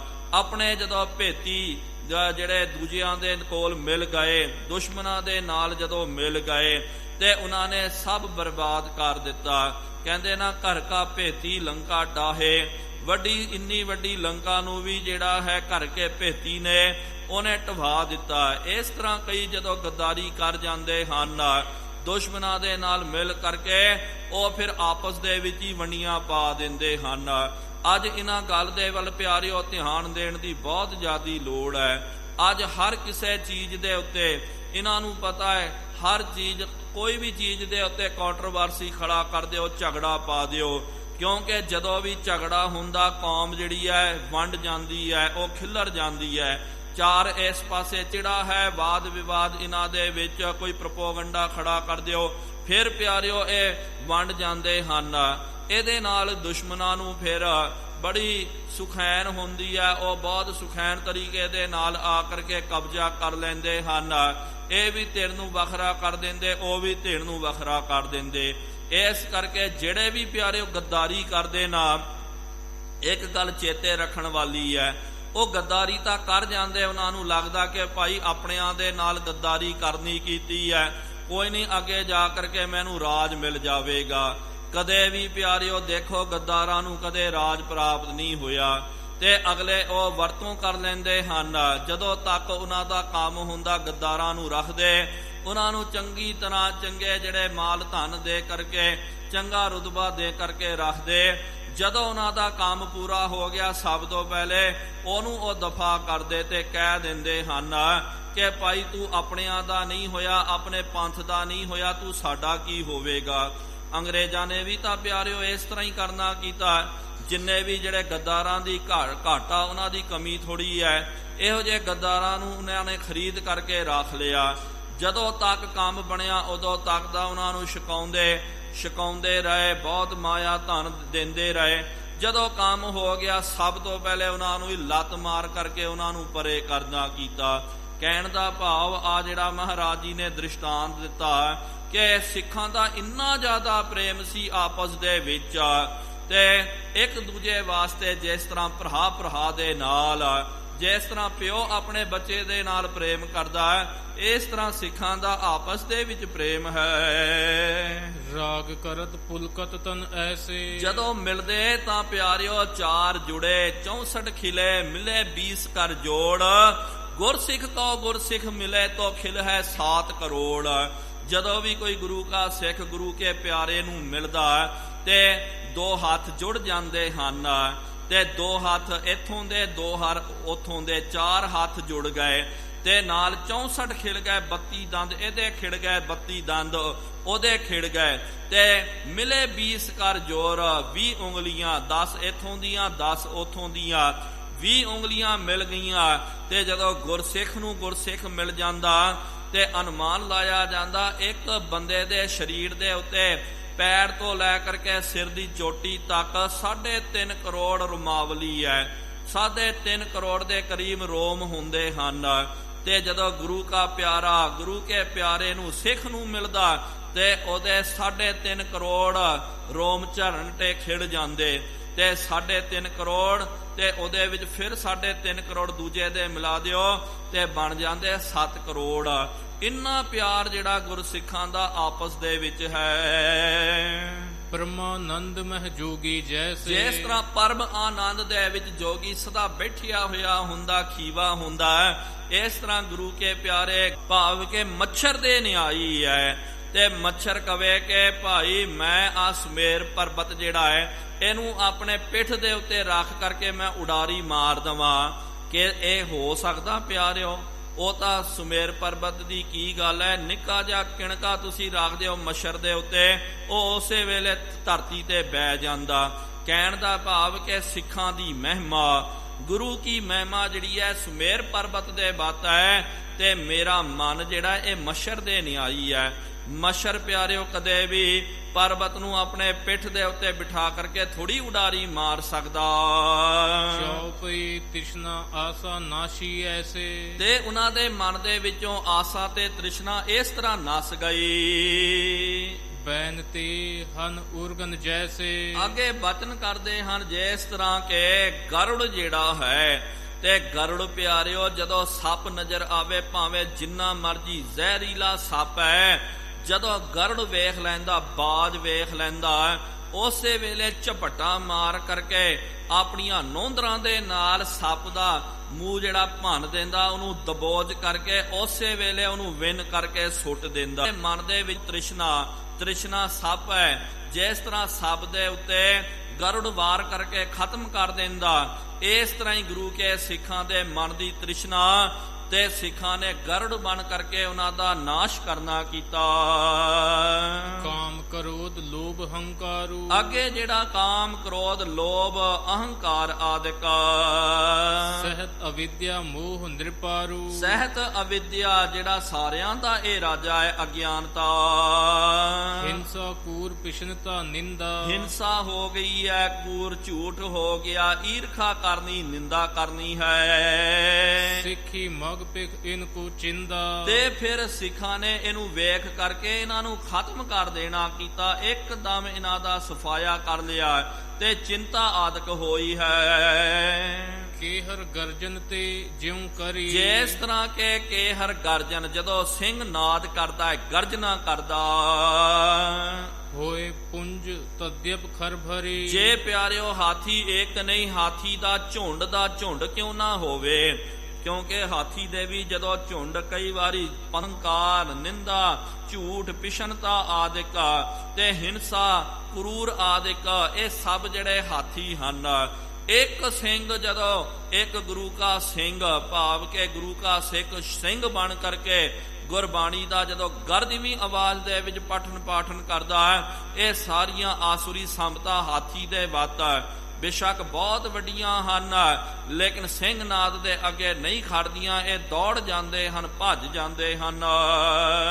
ਗੁਰ ਪ੍ਰਤਾਪ ਪਿਖ ਕਰ ਕਲ ਕਾਲਾ, ਸਤਿਗੁਰੂ ਮਹਾਰਾਜ ਜੀ ਦਾ ਪ੍ਰਤਾਪ ਵੇਖ ਕਰਕੇ ਕਲਯੁਗ ਦਾ ਸਮਾਂ ਜਿਹੜਾ ਹੈ ਦੁਰਬਲ ਹੋਏ ਨਿਰਬਲ ਹੈ ਬਿਹਾਲਾ, ਉਹ ਦੁਰਬਲ ਹੋ ਗਿਆ ਤੇ ਫਿਰ ਨਿਰਬਲ ਹੈ ਬਿਹਾਲਾ, ਨਿਰਬਲ ਹੋ ਕਰਕੇ ਬੇਹਾਲ ਹੋ ਗਿਆ। ਕਿਉਂਕਿ ਧੰਨ ਧੰਨ ਸਤਿਗੁਰੂ ਜੀ ਜਿਹੜੇ ਜਗਤ ਦੇ ਵਿੱਚ ਗਿਆਨ ਦੇ ਧੁਰ ਵਿਰੋਧੀ ਹਨ, ਸਭ ਹਿਨ ਕੋ ਚਿੰਤਾ ਅਵਗਾਹੀ, ਉਹਨਾਂ ਦੇ ਮਨ ਦੇ ਵਿੱਚ ਪਿਆਰਿਓ ਬਹੁਤ ਜ਼ਿਆਦੀ ਚਿੰਤਾ ਪੈ ਗਈ ਹੈ। ਅਗਿਆਨੀਆਂ ਦੇ ਮਨ ਦੇ ਵਿੱਚ ਚਿੰਤਾ ਪੈ ਗਈ ਹੈ ਕਿ ਭਾਈ ਹੁਣ ਗਿਆਨ ਦਾ ਪਸਾਰਾ ਹੋ ਰਿਹਾ, ਹੁਣ ਅਗਿਆਨ ਖਤਮ ਹੋ ਜਾਵੇਗਾ। ਦੋਹਰਾ ਸ਼੍ਰੀ ਨਾਨਕ ਦਰਸ਼ਨ ਉਦਦ ਭਗਤ ਤਰੰਗ ਗੰਭੀਰ, ਹੁਣ ਇਸ ਬੰਦ ਦੇ ਵਿੱਚ ਇਸ ਤੋਂ ਅੱਗੇ ਸਤਿਗੁਰੂ ਸੱਚੇ ਪਾਤਸ਼ਾਹ ਜੀ ਮਹਾਰਾਜ ਜੀ ਦਾ ਅਲੰਕਾਰ ਇਹਨਾਂ ਨੇ ਖਿੱਚਣਾ ਕੀਤਾ। ਕਵੀ ਰਾਜ ਜੀ ਨੇ ਇੱਕ ਅਲੰਕਾਰ ਪੇਸ਼ ਕਰਕੇ ਸਤਿਗੁਰੂ ਮਹਾਰਾਜ ਜੀ ਦੀ ਵਡਿਆਈ ਕਰਦੇ ਹਨ, ਸਤਿਗੁਰੂ ਮਹਾਰਾਜ ਜੀ ਦਾ ਜਸ ਕਰਦੇ ਤੇ ਕਵੀ ਰਾਜ ਜੀ ਉਚਾਰਨ ਕਰਦੇ ਸ਼੍ਰੀ ਨਾਨਕ ਦਰਸ਼ਨ ਉਦਧ। ਸਤਿਗੁਰੂ ਮਹਾਰਾਜ ਜੀ ਦੇ ਦਰਸ਼ਨ ਕਰਨਾ ਇਹ ਸਮੁੰਦਰ ਦੇ ਨਿਆਈ ਹੈ ਤੇ ਇਹ ਸਤਿਗੁਰੂ ਮਹਾਰਾਜ ਜੀ ਦੇ ਦਰਸ਼ਨ, ਇੱਥੇ ਪਿਆਰਿਓ ਦਰਸ਼ਨ ਦਾ ਮਤਲਬ ਹੈ ਕਿ ਸਤਿਗੁਰੂ ਮਹਾਰਾਜ ਜੀ ਦੀ ਮੱਤ, ਕਿਉਂਕਿ ਦਰਸ਼ਨ ਦੇ ਕਈ ਅਰਥ ਹਨ। ਇੱਕ ਹੋ ਗਿਆ ਪਿਆਰਿਓ ਦਰਸ਼ਨ ਜਦੋਂ ਆ ਕਰਕੇ ਆਪਾਂ ਪ੍ਰਤੱਖ ਸਤਿਗੁਰੂ ਮਹਾਰਾਜ ਜੀ ਦੇ ਅੱਖਾਂ ਦੇ ਨਾਲ ਦਰਸ਼ਨ ਕਰਦੇ ਆ, ਸੁਪਨ ਦਰਸ਼ਨ ਹੋ ਗਿਆ, ਪ੍ਰਤੱਖ ਦਰਸ਼ਨ ਹੋ ਗਿਆ, ਭਾਵਨਾ ਦੇ ਵਿੱਚ ਦਰਸ਼ਨ ਕਰਨਾ। ਕਈ ਤਰ੍ਹਾਂ ਦੇ ਪਿਆਰਿਓ ਦਰਸ਼ਨ ਹੁੰਦੇ ਹਨ, ਸੰਕਲਪ ਲੈ ਕਰਕੇ ਦਰਸ਼ਨ ਕਰਨਾ, ਉਹ ਦਰਸ਼ਨ ਵੱਖਰਾ ਹੈ। ਇੱਥੇ ਜਿਹੜਾ ਦਰਸ਼ਨ ਸ਼ਬਦ ਆਇਆ ਇਹਨੂੰ ਪਿਆਰਿਓ ਇਹ ਸੰਸਕ੍ਰਿਤੀ ਦਾ ਸ਼ਬਦ ਹੈ ਦਰਸ਼ਨ। ਦਰਸ਼ਨ ਦਾ ਮਤਲਬ ਕਿ ਫਿਲਾਸਫੀ, ਫਲਾਣੇ ਦਾ ਮਤ, ਆਪਾਂ ਕਹਿੰਦੇ ਨਾ ਕਿ ਦਰਸ਼ਨ ਸ਼ਾਸਤਰ। ਤੇ ਸਤਿਗੁਰੂ ਮਹਾਰਾਜ ਜੀ ਦੀ ਮਤ ਜਿਹੜੀ ਹੈ ਸਿੱਖ ਮਤ, ਸਭ ਬੁੱਧ ਤੁਮਾਰੀ ਮੰਦਰ ਛਾਵਾਂ ਤੇਰੇ, ਜੋ ਸਤਿਗੁਰੂ ਮਹਾਰਾਜ ਜੀ ਦੀ ਸਿੱਖ ਮਤ ਹੈ, ਜੋ ਸਤਿਗੁਰੂ ਮਹਾਰਾਜ ਜੀ ਦੇ ਸਿੱਖੀ ਦਾ ਫਲਸਫਾ ਹੈ, ਇਹ ਸਮੁੰਦਰ ਦੇ ਨਿਆਈ ਹੈ। ਇਹ ਸਮੁੰਦਰ ਦੇ ਵਿੱਚ ਜਿਸ ਤਰ੍ਹਾਂ ਕਿ ਆਪਾਂ ਵੇਖਦੇ ਹਾਂ, ਇੱਥੇ ਸਮੁੰਦਰ ਦਾ ਦ੍ਰਿਸ਼ਟਾਂਤ ਕਵੀ ਰਾਜ ਜੀ ਨੇ ਖਿੱਚਣਾ ਕੀਤਾ, ਅਲੰਕਾਰ ਬੰਨਿਆ ਤੇ ਕਵੀ ਰਾਜ ਜੀ ਕਹਿੰਦੇ ਕਿ ਮਹਾਰਾਜ ਜੀ ਦਾ ਜੋ ਦਰਸ਼ਨ ਹੈ, ਜੋ ਮਹਾਰਾਜ ਜੀ ਦੀ ਰਹਿਤ ਮਰਿਆਦਾ, ਉਹ ਸਮੁੰਦਰ ਦੇ ਵੱਤ ਹੈ ਤੇ ਸਮੁੰਦਰ ਦੇ ਵਿੱਚ ਤਰੰਗਾਂ ਬਹੁਤ ਜ਼ਿਆਦੀਆਂ ਉੱਠਦੀਆਂ। ਹੁਣ ਮਹਾਰਾਜ ਜੀ ਦੇ ਮਤ ਵਿੱਚ ਕਿਹੜੀ ਤਰੰਗ ਉੱਠਦੀ ਹੈ ਤੇ ਭਗਤੀ ਦੀਆਂ ਬਹੁਤ ਵੱਡੀਆਂ ਵੱਡੀਆਂ ਗੰਭੀਰ ਤਰੰਗਾਂ ਉੱਠਦੀਆਂ ਹਨ। ਗਿਆਨ ਇੰਦ ਪ੍ਰਦ ਰਿਦ ਬਿਖਤ ਪੀਰ, ਤੇ ਫਿਰ ਜਦੋਂ ਚੰਦਰਮਾ ਪੂਰੀ, ਜਦੋਂ ਪੁੰਨਿਆਂ ਵਾਲਾ ਚੰਦਰਮਾ ਚੜ੍ਹਦਾ ਨਾ, ਖਾਸ ਕਰਕੇ ਆਪਨੇ ਵੇਖਿਆ ਹੋਵੇਗਾ ਸਮੁੰਦਰ ਦੇ ਵਿੱਚ, ਸਮੁੰਦਰ ਦੇ ਵਿੱਚ ਪਿਆਰਿਓ ਜਦੋਂ ਪੁੰਨਿਆਂ ਦੀ ਰਾਤ ਹੁੰਦੀ ਹੈ, ਉਸ ਤਰ੍ਹਾਂ ਸਮੁੰਦਰ ਦੇ ਵਿੱਚ ਦਿਨ ਦੇ ਵਿੱਚ ਇੱਕ ਵਾਰੀ ਟਾਈਡ ਆਉਂਦਾ। ਜਿਹੜੇ ਸਮੁੰਦਰ ਦੇ ਵਿਚਕਾਰ ਜਾਂ ਆਸ-ਪਾਸ ਰਹਿੰਦੇ ਉਹਨਾਂ ਨੂੰ ਚੰਗੀ ਤਰ੍ਹਾਂ ਪਤਾ ਹੋਵੇਗਾ, ਸਮੁੰਦਰ ਦੇ ਵਿੱਚ ਇੱਕ ਵਾਰੀ ਦਿਨ ਦੇ ਵਿੱਚ ਜਵਾਰ ਆਉਂਦਾ ਹੈ, ਫਿਰ ਬਾਅਦ ਦੇ ਵਿੱਚ ਪਾਣੀ ਜਿਹੜਾ ਹੈ ਉਹ ਪਿਛੇ ਨੂੰ ਚੱਲ ਜਾਂਦਾ। ਲੇਕਿਨ ਪੁੰਨਿਆਂ ਦੀ ਰਾਤ ਪੂਰਾ ਪਿਆਰਿਓ ਸਮੁੰਦਰ ਦੇ ਵਿੱਚ ਵੱਡੀਆਂ ਵੱਡੀਆਂ ਲਹਿਰਾਂ ਉੱਠਦੀਆਂ, ਸਮੁੰਦਰ ਜਿਹੜਾ ਜਵਾਰ ਦੇ ਉੱਤੇ ਆ ਜਾਂਦਾ, ਇੰਨੀਆਂ ਵੱਡੀਆਂ ਲਹਿਰਾਂ ਉੱਠਦੀਆਂ। ਗਰਮੀ ਦੇ ਵਿੱਚ ਜਦੋਂ ਲਹਿਰਾਂ ਉੱਠਦੀਆਂ, ਸਾਰਾ ਇਲਾਕਾ ਜਿਹੜਾ ਠੰਡ ਦੇ ਨਾਲ ਭਰ ਜਾਂਦਾ, ਉਹਨਾਂ ਦੀ ਗਰਮੀ ਜਿਹੜੀ ਹੈ ਸ਼ਾਂਤ ਹੋ ਜਾਂਦੀ ਹੈ। ਇੰਜ ਜਦੋਂ ਸਤਿਗੁਰੂ ਮਹਾਰਾਜ ਜੀ ਦਾ ਗਿਆਨ ਰੂਪੀ ਚੰਦਰਮਾ ਚੜ੍ਹਦਾ ਤੇ ਮਹਾਰਾਜ ਜੀ ਦੇ ਮਤ ਰੂਪੀ ਸਮੁੰਦਰ ਦੇ ਵਿੱਚ ਲਹਿਰਾਂ ਉੱਠਦੀਆਂ, ਇਹਦੇ ਨਾਲ ਅਗਿਆਨਤਾ ਰੂਪੀ ਕਾਮ ਜਿਹੜਾ ਇਹ ਖਤਮ ਹੋ ਰਿਹਾ ਹੈ। ਚੌਪਈ ਚਿਤ ਚਕੋਰ ਚਿਤਵਤ ਚਖ ਸਾਰੇ, ਤੇ ਜਿਹੜੇ ਚਕੋਰ ਜਿਹੜੇ ਹਨ ਮਨ ਦੇ ਵਿੱਚ ਪ੍ਰੇਮ ਲਾ ਕਰਕੇ ਫਿਰ ਸਤਿਗੁਰੂ ਮਹਾਰਾਜ ਰੂਪੀ ਚੰਦਰਮਾ ਦੇ ਦਰਸ਼ਨ ਕਰਦੇ, ਵਿਖੇ ਮਨੋਰਥ ਕੂਕ ਦੁਖਾਰੇ, ਤੇ ਜਿਹੜੇ ਵਿਸ਼ੇ ਵਿਕਾਰ ਰੂਪੀ ਕੋਕ ਜਿਹੜੇ ਹਨ ਚੱਕਵਾ ਚੱਕਵੀ, ਉਹਨਾਂ ਨੂੰ ਚੰਦਰਮਾ ਨਹੀਂ ਪਾਉਂਦਾ, ਬਹੁਤ ਜ਼ਿਆਦਾ ਦੁੱਖ ਲੱਗਦਾ। ਦੁੱਖ ਸੁਖ ਸਮਤਾ ਜਾਨ ਸੁਹਾਈ। ਜਿਨ੍ਹਾਂ ਨੇ ਦੁੱਖ ਅਤੇ ਸੁੱਖ ਨੂੰ ਦੋਨਾਂ ਨੂੰ ਜਿਨ੍ਹਾਂ ਨੇ ਸਮਤਾ ਦੇ ਵਿੱਚ ਧਾਰਨ ਕਰਨਾ ਕੀਤਾ। ਦ્વੈਤ ਦੁਹਾਗਨ ਕੋ ਦੁਖਦਾਈ। ਤੇ ਫਿਰ ਇਹ ਜਿਹੜੇ ਦ્વੈਤ ਦੇ ਵਿੱਚ ਫਸੀਆਂ ਹੋਈਆਂ ਦੁਹਾਗਣਾ ਜਿਹੜੀਆਂ ਹਨ, ਕਿਉਂਕਿ ਚੰਦਰਮਾ ਦੀ ਚਾਂਦਨੀ ਜਿਹੜੀ ਹੈ, ਇੱਕ ਦੁਹਾਗਣ ਇਸਤਰੀ ਜਿਹੜੀ ਆਪਣੇ ਪਤੀ ਤੋਂ ਵਿਛੜੀ ਹੋਈ ਉਹਨੂੰ ਚੰਦ ਦੀ ਚਾਂਦਨੀ ਨਹੀਂ ਪਾਉਂਦੀ ਹੈ, ਤੇ ਦੂਜੀ ਜਿਹੜਾ ਹੈ ਚੋਰ ਜਿਹੜੇ ਹੁੰਦੇ ਹਨ ਉਹਨੂੰ ਵੀ ਚੰਦਰਮਾ ਦੀ ਚਾਂਦਨੀ ਨਹੀਂ ਪਾਉਂਦੀ। ਇਸ ਤਰ੍ਹਾਂ ਜਿਹੜੇ ਦੁਹਾਗਣ ਹਨ ਪ੍ਰਮਾਤਮਾ ਤੋਂ ਵਿਛੜੇ ਹੋਏ ਹਨ, ਉਹਨਾਂ ਨੂੰ ਸਤਿਗੁਰੂ ਮਹਾਰਾਜ ਜੀ ਦੀ ਸ਼ੋਭਾ ਨਹੀਂ ਪਾਉਂਦੀ ਹੈ। ਸੁਮਤ ਸੁਹਾਗਨ ਕੋ ਸੁਖਕਾਰੀ। ਜਿਹੜੇ ਸੁਮਤ ਸ੍ਰੇਸ਼ਟ ਮਤ ਵਾਲੇ ਜਿਹੜੇ ਸੁਹਾਗਣ ਹਨ ਉਹਨਾਂ ਨੂੰ ਇਹ ਚਾਂਦਨੀ ਬੜੀ ਭਾਉਂਦੀ ਹੈ। ਸ਼ੁਭ ਗੁਣ ਖੇਰੀ ਕੁਮਦਨੀ ਬਾਰੀ। ਤੇ ਸ਼ੁਭ ਗੁਣ ਰੂਪੀ ਕੁਮਦਨੀ ਦੇ ਫੁੱਲ ਜਿਹੜੇ ਹਨ ਉਹ ਖਿੜ ਜਾਂਦੇ ਹਨ, ਕਿਉਂਕਿ ਜਿਹੜੇ ਤਲਾਬ ਆਦਿਕ ਹੁੰਦੇ ਇਹਦੇ ਵਿੱਚ ਪਿਆਰਿਓ ਇੱਕ ਤਾਂ ਕਮਲ ਦਾ ਫੁੱਲ ਹੁੰਦਾ, ਆਪ ਨੂੰ ਤਾਂ ਕਮਲ ਫੁੱਲ ਦਾ ਤਾਂ ਪਤਾ ਹੈ, ਤੇ ਨਾਲ ਪਿਆਰਿਓ ਤੇ ਤਲਾਅ ਆਦਿਕ ਜਿਹੜੇ ਉਹਦੇ ਕੰਢਿਆਂ ਦੇ ਉੱਤੇ ਨਿੱਕੇ ਨਿੱਕੇ ਫੁੱਲ ਉਹ ਵੀ ਤਕਰੀਬਨ ਜਿਹੜੇ ਹਨ ਇਹਦੇ ਵਰਗੇ ਹੀ ਨਜ਼ਰ ਆਉਂਦੇ ਹਨ। ਬਾਹਰੀ ਰੂਪ ਰੰਗ ਜਿਹੜਾ ਹੈ ਕਮਲ ਵਾਂਗੂ ਹੀ ਉਹਦਾ ਨਜ਼ਰ ਆਉਂਦਾ, ਲੇਕਿਨ ਉਹ ਫੁੱਲ ਬੜੇ ਛੋਟੇ ਹੁੰਦੇ, ਉਹਨਾਂ ਨੂੰ ਕੁਮਦਨੀ ਦਾ ਫੁੱਲ ਕਿਹਾ ਜਾਂਦਾ। ਤੇ ਦੇਖੋ ਰੱਬ ਦੀ ਕਿਹੋ ਜੀ ਲੀਲਾ ਹੁੰਦੀ ਹੈ, ਜਦੋਂ ਪਿਆਰਿਓ ਦਿਨ ਚੜ੍ਹਦਾ ਸੂਰਜ ਦਾ ਉਦੈ ਹੁੰਦਾ ਕਮਲ ਦਾ ਫੁੱਲ ਖਿੜ ਜਾਂਦਾ ਤੇ ਕੁਮਦਨੀ ਦੇ ਫੁੱਲ ਜਿਹੜੇ ਹਨ ਉਹ ਇੱਕਦਮ ਬੰਦ ਹੋ ਜਾਂਦੇ ਹਨ। ਤੇ ਜਦੋਂ ਸ਼ਾਮਾਂ ਪੈ ਜਾਂਦੀਆਂ ਰਾਤਰੀ ਦਾ ਸਮਾਂ ਆਉਂਦਾ ਕਮਲ ਦਾ ਫੁੱਲ ਜਿਹੜਾ ਬੰਦ ਹੋ ਜਾਂਦਾ ਤੇ ਕੁਮਦਨੀ ਦਾ ਫੁੱਲ ਜਿਹੜਾ ਉਹ ਖਿੜ ਜਾਂਦਾ ਹੈ। ਇਸ ਤਰ੍ਹਾਂ ਹੁਣ ਅਲੰਕਾਰ ਜਿਹੜਾ ਚੱਲ ਰਿਹਾ ਦ੍ਰਿਸ਼ਟਾਂਤ, ਕਿਉਂਕਿ ਪਿਆਰਿਓ ਵਿਦਵਾਨ ਉਹਨਾਂ ਮਹਾਂਪੁਰਖਾਂ ਨੇ ਇੱਕ ਨਿਯਮ ਜਿਹੜਾ ਹੈ ਬੰਨਣਾ ਕੀਤਾ। ਜਦੋਂ ਆਪਾਂ ਨਿਯਮ ਦੇ ਵਿੱਚ ਰਹਿ ਕਰਕੇ ਕਥਾ ਕਰਦੇ ਹਾਂ, ਵਿਆਖਿਆ ਕਰਦੇ ਹਾਂ, ਤਾਂ ਹੀ ਪਿਆਰਿਓ ਉਹਨਾਂ ਅਰਥਾਂ ਦਾ ਸਾਨੂੰ ਬੋਧ ਹੁੰਦਾ। ਤੇ ਮਹਾਂਪੁਰਖਾਂ ਨੇ ਵਿਦਵਾਨਾਂ ਨੇ ਭਾਵੇਂ ਜਿਸੇ ਮਰਜੀ ਮਤ ਦੀ ਤੁਸੀਂ ਗੱਲ ਕਰ ਲਿਓ, ਤੇ ਉਹਨਾਂ ਨੇ ਇੱਕ ਨਿਯਮ ਬੰਨਣਾ ਕੀਤਾ ਕਿ ਜਦੋਂ ਵੀ ਆਪਾਂ ਕੋਈ ਦ੍ਰਿਸ਼ਟਾਂਤ ਦਿੰਦੇ ਹਾਂ, ਦ੍ਰਿਸ਼ਟਾਂਤ ਜਿਹੜਾ ਉਸ ਵੇਲੇ ਤੇ ਪ੍ਰਕਰਨ ਦੇ ਅਨੁਸਾਰ ਇੱਕ ਅੰਗੀ ਦ੍ਰਿਸ਼ਟਾਂਤ ਲੈਣਾ ਚਾਹੀਦਾ, ਉਹਦਾ ਦੂਜਾ ਅੰਗ ਨਹੀਂ ਲੈਣਾ ਚਾਹੀਦਾ। ਜਿਹੜਾ ਕਵੀ ਜਿਹੜਾ ਹੈ ਉਹ ਕਿਸ ਪਰਪੇਖ ਦੇ ਵਿੱਚ ਉਹ ਦ੍ਰਿਸ਼ਟਾਂਤ ਦੇ ਰਿਹਾ, ਉਹਦਾ ਇੱਕ ਅੰਗ ਹੀ ਜਿਹੜਾ ਲੈਣਾ ਚਾਹੀਦਾ। ਉਹਦੇ ਕਈ ਅੰਗ ਲੈ ਕਰਕੇ ਤੁਸੀਂ ਵਿਆਖਿਆ ਕਰੋਗੇ ਤਾਂ ਪਿਆਰਿਓ ਉਹ ਵਿਆਖਿਆ ਕਦੇ ਵੀ ਮੁਕੰਮਲ ਨਹੀਂ ਹੋ ਸਕਦੀ ਹੈ। ਫਿਰ ਕਈ ਵਾਰੀ ਖੰਡਨ ਵੀ ਹੋ ਜਾਂਦਾ, ਇੱਕੋ ਪੰਕਤੀ ਦੇ ਵਿੱਚ ਮੰਡਨ ਵੀ ਹੋ ਜਾਂਦਾ। ਦੇਖੋ ਇਸ ਤੋਂ ਪਹਿਲਾਂ ਵੀ ਆਪਾਂ ਕਈ ਵਾਰ ਕਮਲ ਫੁੱਲ ਦਾ ਦ੍ਰਿਸ਼ਟਾਂਤ ਦਿੱਤਾ, ਉਦਾਹਰਣ ਦਿੱਤੀ ਹੈ, ਲੇਕਿਨ ਕਈ ਵਾਰੀ ਕਮਲ ਦਾ ਫੁੱਲ ਜਿਹੜਾ ਉਹਦਾ ਖੰਡਨ ਵੀ ਕਰਨਾ ਕੀਤਾ। ਜਦੋਂ ਉਹਨਾਂ ਨੇ ਖੰਡਨ ਕੀਤਾ ਤੇ ਖੰਡਨ ਦੇ ਪਰਪੇਖ ਦੇ ਵਿੱਚ ਹੀ ਆਪਾਂ ਅਰਥ ਕਰਦੇ ਹਾਂ ਤਾਂ ਗੱਲ ਬਣਦੀ ਹੈ। ਜੇ ਖੰਡਨ ਦੇ ਪਰਪੇਖ ਦੇ ਵਿੱਚ ਉਚਾਰਨ ਕੀਤਾ ਹੋਇਆ ਸ਼ਬਦ ਉਹਨੂੰ ਮੰਡਣ ਦੇ ਵਿੱਚ ਲੈ ਕੇ ਜਾਓ ਤੇ ਪਿਆਰਿਓ ਗੱਲ ਕਦੇ ਨਹੀਂ ਬਣਦੀ ਹੈ। ਉਹ ਵਿਦਵਾਨ ਕਾਹਦਾ ਵਿਦਵਾਨ ਹੈ, ਉਹਨੂੰ ਵਿਦਵਤਾ ਹੀ ਨਹੀਂ ਆਉਂਦੀ ਹੈ।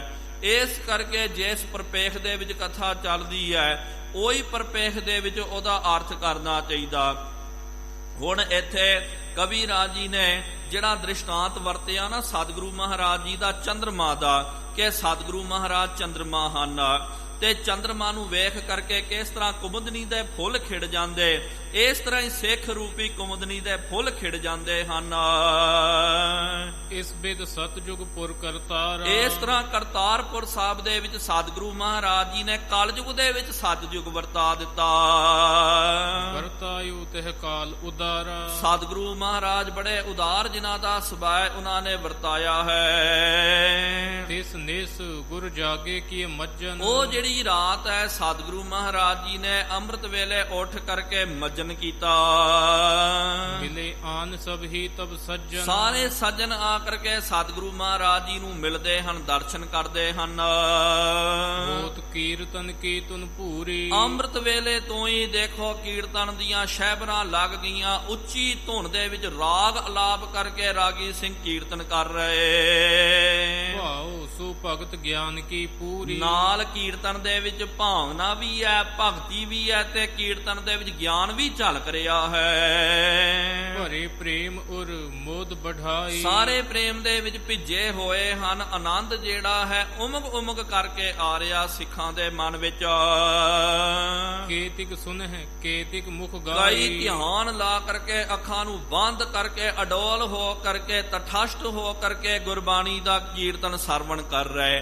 ਕਈ ਜਿਹੜੇ ਹਨ, ਕਿਉਂਕਿ ਕੀਰਤਨ ਵੀ ਜਦੋਂ ਆਪਾਂ ਸਰਵਣ ਕਰਦੇ ਹਾਂ ਕਈ ਤਰ੍ਹਾਂ ਦੇ ਨਾਲ, ਕਈ ਜਿਹੜੇ ਗੁਰੂ ਕੇ ਸਿੱਖ ਪਿਆਰਿਓ ਤੇ ਫਿਰ ਕੀ ਕਰਦੇ, ਜਦੋਂ ਕੀਰਤਨ ਚੱਲਦਾ ਐਨ ਅਡੋਲ ਹੋ ਕਰਕੇ ਬਹਿ ਜਾਂਦੇ ਹਨ ਤੇ ਸਮਾਧੀ ਲਾ ਕਰਕੇ ਕੀਰਤਨ ਨੂੰ ਸਰਵਣ ਕਰਦੇ। ਇਹ ਵੀ ਇੱਕ ਵਿਧ ਹੈ ਕੀਰਤਨ ਨੂੰ ਸਰਵਣ ਕਰਨ ਦੀ।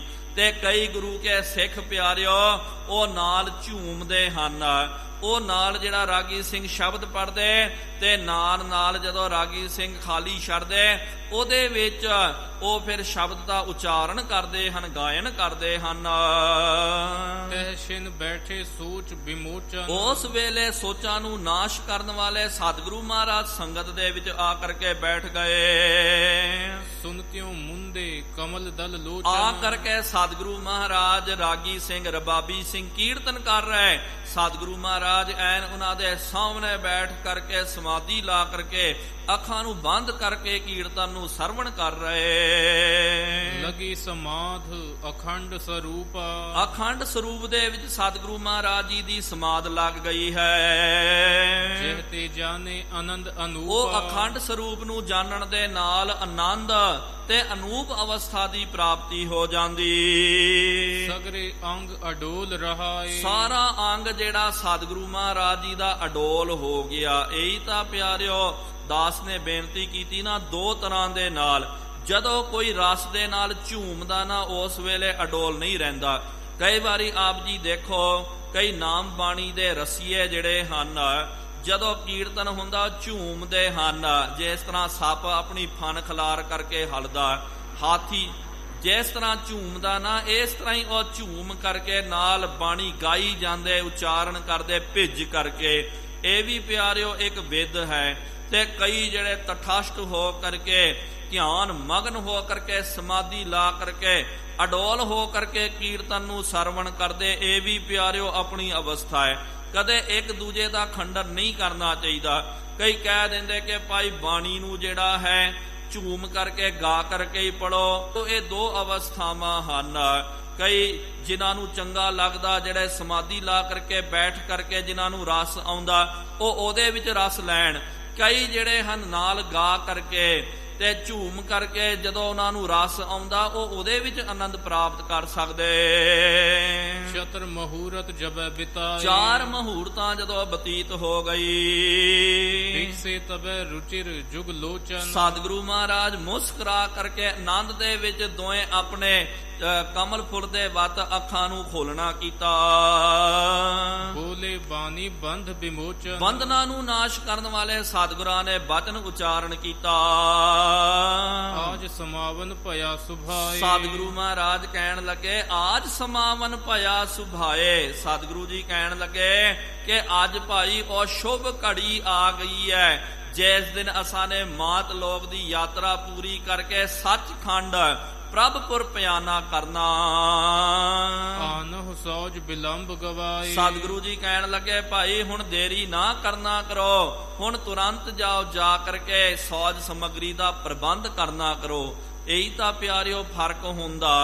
ਆਪਾਂ ਦੇਖੋ ਕਦੇ ਖੁਸ਼ੀ ਦਾ ਮਾਹੌਲ ਹੋਵੇ ਜੀ ਅੱਜ ਵਿਆਹ ਹੈ ਜਾਂ ਅੱਜ ਜੀ ਫਲਾਣਾ ਪ੍ਰੋਗਰਾਮ ਹੈ, ਆਪਾਂ ਕਹਿੰਦੇ ਆ ਅੱਜ ਜੀ ਖੁਸ਼ੀ ਦਾ ਦਿਨ ਚੜਿਆ, ਚਲੋ ਜੀ ਆਨੰਦ ਮਨਾਓ, ਮੰਗਲ ਮਨਾਓ। ਲੇਕਿਨ ਕਦੇ ਕਿਹਨੇ ਕਿਹਾ ਜੀ ਅੱਜ ਜਿਹੜਾ ਹੈ ਮੈਂ ਸਮਾ ਜਾਣਾ ਹੈ, ਮੈਂ ਮਰ ਜਾਣਾ, ਅੱਜ ਆਨੰਦ ਕਰਨਾ ਕਰੋ। ਕੋਈ ਨਹੀਂ ਪਿਆਰਿਓ, ਜਦੋਂ ਇਹ ਗੱਲ ਆਉਂਦੀ ਹੈ ਉਹੀ ਭੁੱਬਾਂ ਮਾਰ ਕੇ ਰੋ ਪੈਂਦਾ, ਪਰਿਵਾਰ ਵਾਲੇ ਵੀ ਚੀਕਾਂ ਮਾਰਦੇ ਹਨ। ਸਤਿਗੁਰੂ ਮਹਾਰਾਜ ਜੀ ਨੇ ਕਿਹਾ ਨਹੀਂ ਭਾਈ ਇਹ ਦੁੱਖ ਦਾ ਨਹੀਂ ਹੈ, ਇਹ ਆਨੰਦ ਮਨਾਉਣ ਦਾ ਸਮਾਂ ਹੈ। ਜਾਓ ਤੁਸੀਂ ਪੂਰਾ ਪ੍ਰਬੰਧ ਕਰਨਾ ਕਰੋ ਸੌਜ ਸਮੱਗਰੀ ਦਾ। ਪੁਸ਼ਪ ਕਪੂਰ ਪਟੀਰ ਘਨੇਰਾ, ਸਤਿਗੁਰੂ ਜੀ ਕਹਿਣ ਲੱਗੇ ਪੁਸ਼ਪ ਜਿਹੜਾ ਹੋ ਗਿਆ ਫੁੱਲ ਕਪੂਰ ਆਦਿਕ ਤੇ ਨਾਲ ਚੰਦਨ ਆਦਿਕ, ਕੁਸ਼ਾ ਗੁਲਾਬ ਸੁਗੰਧ ਬਧੇਰਾ, ਕੁਸ਼ਾ ਹੋ ਗਿਆ ਗੁਲਾਬ ਦੀ ਸੁਗੰਧ, ਗੁਲਾਬ ਦਾ ਇਤਰ ਆਦਿਕ, ਇਤਿਆਦਿਕ ਪਾਵਨ ਸਭ ਆਨੋ। ਇਤਿਆਦਿਕ ਇਹ ਪਾਵਨ ਵਸਤੂਆਂ ਜਿਹੜੀਆਂ ਹਨ, ਇਹ ਸੰਸਕਾਰ ਦੀ ਇਹ ਜੋ ਵਸਤੂ ਜਿਹੜੀ ਹੈ, ਸਮੱਗਰੀ ਹੈ, ਇਹਦਾ ਪ੍ਰਬੰਧ ਕਰਨਾ ਕਰੋ। ਕਰਹੁ ਹਰਖ ਕਛ ਸ਼ੋਕ ਨ ਠਾਨ। ਸਤਿਗੁਰੂ ਮਹਾਰਾਜ ਜੀ ਕਹਿੰਦੇ ਕਿ ਭਾਈ ਹੁਣ ਹਰਖ ਕਰਨਾ ਕਰੋ। ਮਿਤ ਪੈਜ ਹੈ ਮਿਤ ਬਿਗਸੈ, ਜਿਤ ਮਿਤ ਕੀ ਪੈਜ ਭਾਵੇ। ਤੇ ਜਦੋਂ ਕੋਈ ਮਿੱਤਰ ਜਿਹੜਾ ਉਹਦੀ ਪੈਜ ਰੱਖ ਲਈ ਜਾਂਦੀ ਹੈ, ਉਹ ਕਿਸੇ ਉੱਚ ਮਰਾਦਬੇ ਤੇ ਪਹੁੰਚ ਜਾਂਦਾ, ਦੂਜਾ ਮਿੱਤਰ ਪਿਆਰਾ ਬਹੁਤ ਜ਼ਿਆਦਾ ਖੁਸ਼ ਹੁੰਦਾ ਹੈ। ਸਤਿਗੁਰੂ ਜੀ ਕਹਿਣ ਲੱਗੇ ਇਹ ਵਿਰਾਗ ਕਰਨ ਦਾ ਸਮਾਂ ਨਹੀਂ ਹੈ। ਮਤ ਮੈਂ ਪਿੱਛੇ ਕੋਈ ਰੋਵ ਸੀ ਸੋ ਮੈਂ ਮੂਲ ਨਾ ਪਾਇਆ, ਉਹ ਮੈਨੂੰ ਮੁੱਲ ਤੋਂ ਹੀ ਨਹੀਂ ਭਾਵੇਗਾ। ਇਸ ਕਰਕੇ ਆਨੰਦ ਦਾ ਸਮਾਂ ਆਨੰਦ ਮਾਣਨਾ ਕਰੋ, ਸ਼ੋਕ ਗਮੀ ਨਹੀਂ ਕਰਨਾ ਹੈ। ਇਹ ਮਹਾਰਾਜ ਜੀ ਨੇ ਬਚਨ ਕੀਤਾ। ਹੁਣ ਅੱਗੇ ਸਤਿਗੁਰੂ ਸੱਚੇ ਪਾਤਸ਼ਾਹ ਜੀ ਮਹਾਰਾਜ ਕੀ ਕੌਤਕ ਵਰਤਾਉਂਦੇ ਹਨ, ਉਹ ਪਾਵਨ ਇਤਿਹਾਸ ਆਉਣ ਵਾਲੇ ਅਗਲੇ ਸਮੇਂ ਦੇ ਵਿੱਚ ਆਪਾਂ ਨੇ ਸਰਵਣ ਕਰਨਾ। ਹੁਣ ਇਨੀਆਂ ਕੋ ਬੇਨਤੀਆਂ ਪ੍ਰਵਾਨ ਕਰਿਓ, ਵਿਚਾਰ ਕਰਦੇ ਆ। ਬੇਅੰਤ ਗਲਤੀਆਂ ਹੋ ਗਈਆਂ ਜੀ, ਉਹ ਮਾਫੀ ਬਖਸ਼ਣੀ ਅੱਗੇ ਤੋਂ ਸਮਤ। ਆਓ ਸਾਰੇ ਗੱਜ ਵੱਜ ਕਰਕੇ ਫਤਿਹ ਬੁਲਾਈਏ। ਵਾਹਿਗੁਰੂ ਜੀ ਕਾ ਖਾਲਸਾ, ਵਾਹਿਗੁਰੂ ਜੀ ਕੀ ਫਤਿਹ। ਹੈ ਅਚੁੱਤ ਹੈ ਪਾਰ ਬ੍ਰਹਮ, ਅਗਨਾਸੀ ਅਗਨਾਸ।